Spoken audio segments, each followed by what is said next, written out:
And here on Democracy Now!, democracynow.org, The War and Peace Report. I'm Amy Goodman.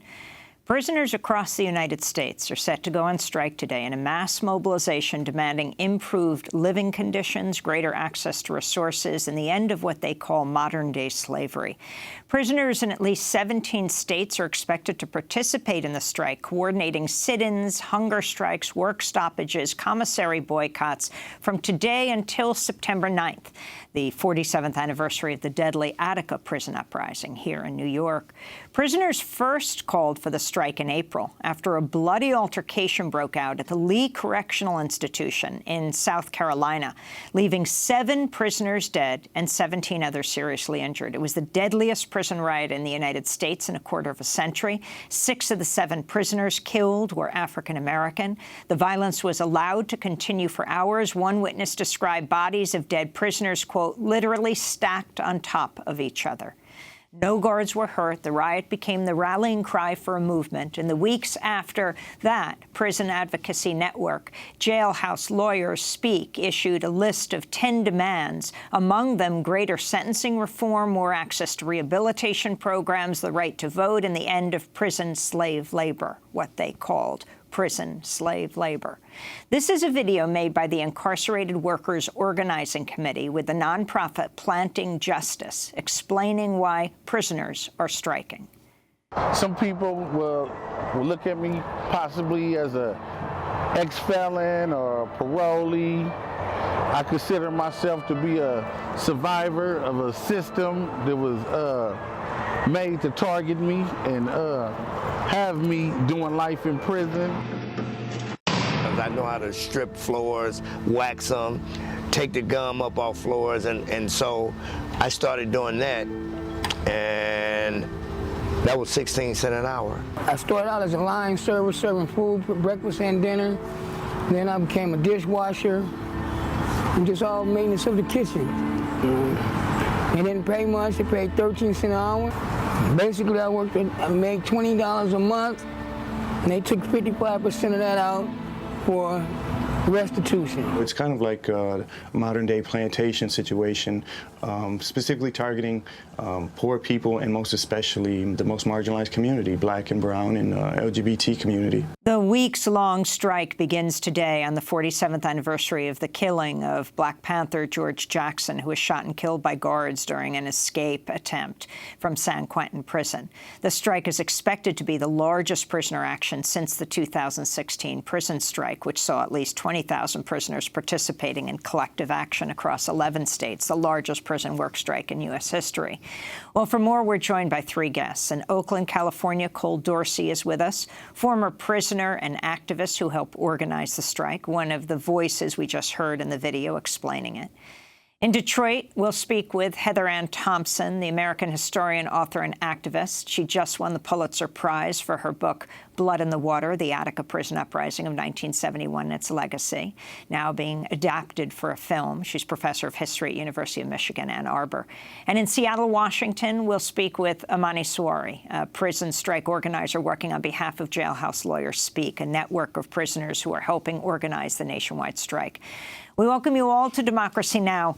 Cole Dorsey, let's begin with you. You're a part of the video that we just saw. Lay out what's expected to be a several-week strike is about.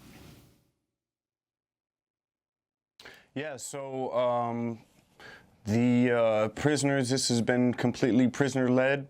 Jailhouse Lawyers Speak can speak more to that, but due to the brutality in Lee Correctional Facility earlier this year, it was decided that action had to be taken now, and that led to these listed demands, 10 demands, that are really just a human rights declaration of basic demands that we would ask of any human across the world, but especially now that we're going to start using prisons as warehouses, these issues are more and more relevant as overcrowding, prison conditions, a lack of resources, and for prisoners to gain those resources, and the continued institution of racism that it enforces from chattel slavery. So while those things continue, these conditions will only exacerbate into what they were in Lee Correctional Facility in South Carolina, where 9 prisoners were murdered. And yes, it was a quote-unquote gang situation, but it was initiated by the gang guard officials. And my involvement in prison, they fed on that division among prisoners, whether it be religious or racial, so that they kept fighting amongst themselves instead of addressing the issues that were core demands for all of us, whether it be the exorbitant rates of commissary or the conditions or the torture or treatment or solitary. So they really feed on those things, and that's what's really important about this strike and continuing on.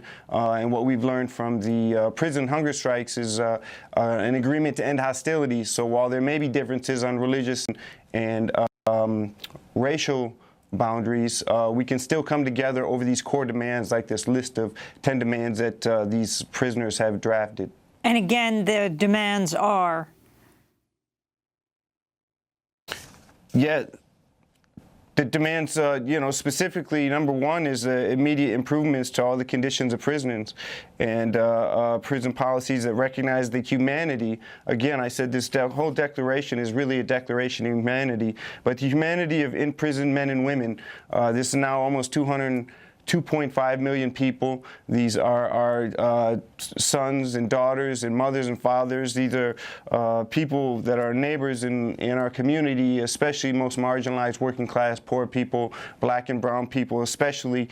So an end to the draconian racist laws like gang enhancements that will automatically increase a person's bid by 10 years just because of their last name or their uncle or where they're from, what part of town. Can be completely arbitrary, but again, that points to the issue that it's more about warehousing than it is about rehabilitation or even making money through these corporations that do profit the millions. But some of the other demands are like Pell Grants for prisoners. They should be paid for the work that they do. Why should prisoners? When I was in, I got 13 cents an hour, so I was a disgruntled employee. I chose to find ways to sabotage my lawnmower so I didn't have to mow the lawn. I don't want to have to mow the lawn for 13 cents an hour, so I'm going to run over rocks and bushes. But it gets you out of the cell. That's why people take these jobs, or they give you incentives to, to have more freedom or have an extra cake during dinner, those kinds of things. So the major demands are Pell Grants reinstated, the end of the Prison Litigation Reform Act, so prisoners can start to again fight some of the conditions in the legal courts and have access to the legal library on a real basis where they can really get the material and have assistance, and end to over-sentencing of black and brown people, especially in most marginalized communities, and to the race and gang enhancements, and again, we believe no human being should spend the rest of their life in prison. Most of these conditions, as some of the other strike leaders have mentioned, especially up to lead up to 2016, was that if these jobs that they're now giving to prisoners, meatpacking and call center workers, if they were giving at a prevailing wage in those same communities that those prisoners came from prior, then they wouldn't be in the prisons now. But the system has recognized that it's easier to control the population while they're inside prisons than it is if they're outside, because then they have the right to strike, they have federal protections, whereas inside it can just be called an insurrection. Automatically the leaders are sent to solitary, automatically they're transferred, automatically privileges are denied, no more family, no more phone calls. So it's from a social justice and human rights aspect, it's really draconian. It's a lost era, and the only way their voices are going to be heard is through us on the outside amplifying their voices and letting it be heard and known as much as we can through media like this. I want to bring Amani Sawari into the conversation. Can you talk about the various actions? And I mean, this is planned for something like 17 states. What form these actions will take, Amani? So it really depends on the location and the status of the prisoner. So as you mentioned earlier, prisoners have the ability to participate in the strike in a multitude of ways, one being work stoppages. So if prisoners do have jobs in the prison, they can participate by refusing to go into work, but some prisoners don't have the privilege to have a job, so they can participate through a sit-in, which would just be prisoners coming together and sitting in a common area, refusing to move, doing so peacefully. Some prisoners don't have access to being a part of general population, so they can participate by boycotting. And this is done through just not spending any money in the prison. All the money that prisoners spend or that families send into the prison do support the system. So prisoners are refusing to talk on the phone. That's a cost. Even buying commissary, as you mentioned, or buying clothes, hygiene products, cosmetic products, anything that they would be spending money on in the prison, they're refusing to do so for those 2.5 weeks. And then for prisoners that don't even have access to spending money, they don't have the privileges to do that, they'll be participating through hunger strikes. So regardless of where a prisoner is or what their status is, they are given food and they can refuse to take that food. And that's a way that they can participate in the strike, regardless of where they are or what their privilege status is. Cole just mentioned in the list of demands ending gang enhancement laws. Amani, explain what they are. So racist gang enhancements are the act of labeling individuals with different gang associations just based on where they're from, or even the tattoo markings on their body. Those might be associated with a gang, and then prisoners are then labeled with that gang. And then when they get into prison, really being a part of a gang is one of the only forms of insurance that a prisoner might have. So even if they weren't associated with a gang prior to being incarcerated, they find themselves in those populations. And then when prisoners refuse to be a part of a gang, they are subject to isolation. So that's really miserable, being isolated within an isolated place. So a lot of prisoners just gravitate towards their racial groups, different gang groups, based on locations, where they were from, the people that they see from high school, and then they just gravitate towards those groups. And then those labels are used against prisoners. So where they're placed in the prison, where their room assignment is, that is determined by the gang that they're in. And then when staff officials want to incite violence, they'll switch up those room assignments, place gang members and rival groups into different assignments, which is what happened in Lee County. Prisoners were, their lockers were taken away, and then they were placed into rival units, which incited violence, and that went on for over 7 hours. And that's when how many people died? 7 people were killed, prisoners? Yes, at least 7 people were killed, but there have been numbers of 9 and 12. Actually, when prisoners were killed, a few were transferred to other prisons to sort of lower those numbers, but 7 is the official number of prisoners that were killed. And Cole, how do you organize? You're on the other side of the bars now. You're free. How are you helping to organize this strike on the outside? Yes, so there's a number of ways that we've learned to adapt to organize, and the number one is through correspondence. We have regular correspondence. We do have members. I've got a phone call in my pocket that I keep on me 24 hours a day, and I receive phone calls from different facilities across the country, typically on the West Coast. But I can relay messages from one facility within one facility to the same facility, just in different cell blocks, to let know what movement is happening, what's going on. We found a number of different ways. The Bayview has been instrumental in getting the word out. San Francisco Bayview has been a publication for a number of years that's gone into facilities across the country, and it's really been pivotal in spreading the word of this type of collective action that prisoners have been taking. But there's a number of different ways that we found to creatively get the message through to prisoners, and a lot of times it's word of mouth. So we'll send 1,000 or 500 newsletters in that just are innocuous on the front that describe it's winter.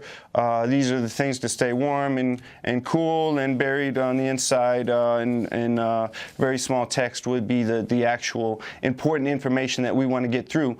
they found those out, and we anticipate they will. But the number that get through is enough to be able to transfer from prisoner to prisoner. And again, as our leaders especially are transferred, Imam Sadiq Hassan, even the lead up to this strike, has been withdrawn his phone privileges, thrown in solitary, and our leaders consistently have been retaliated against physically and also tortured through solitary confinement. So it's not to be taken lightly, but we've found through telephone communication, connection, relationships with families, getting information, also direct communication through visits, and a number of different creative ways that we can't explain You're an electrical all to line, you, but, Cole. You're an we definitely can get the word out, and the great part is that prisoners share this information. So even if it's only sent to one person, that gets shared to another person that goes to another facility.